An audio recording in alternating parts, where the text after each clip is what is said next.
And good evening again to all my viewers out there. As I said in previous videos, tonight I'm focusing on the side streets. I'm focusing on the smaller streets, and this is something that's very important I want to point out here.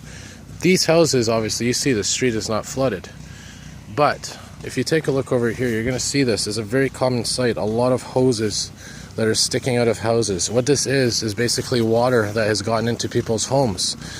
It could be from the sewer system.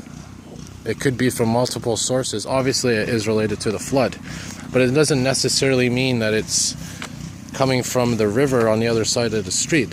Some of these houses aren't even close to the river, but it just goes to show you how this water is coming through so many different areas. What you're seeing here is a site throughout hundreds, possibly thousands of homes. The sound of pumps, the sounds of generators echo through these streets.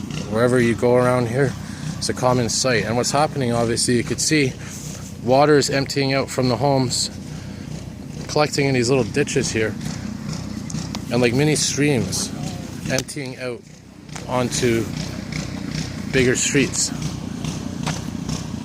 And then the bigger streets empty out onto even bigger streets.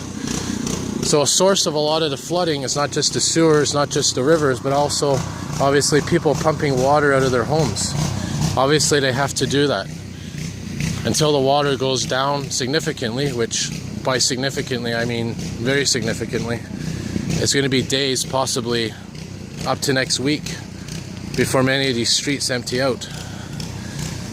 And you can see here sandbags everywhere, hoses, pumps, generators, working around the clock, trying to get the water out of basements. And in some cases, some people are lucky. They have a basement, but their main living space is upstairs. Other people may not be so lucky. Their actual house, their actual apartment might be an actual basement. Over here you see more of this. This is the street that I was just filming from on the other side, right down there. You could see all these hoses, all these pumps, devastating scenes. And down here is Pierrefonds Boulevard. So what I'm going to do is I'm going to continue my videos tonight in Pierrefonds. I'm going to try to work my way down to around the Ile Bizarre area, around the Chateau Pierrefonds area, where most of the major flooding has occurred. But there's no such thing as most of the major flooding. It's everywhere.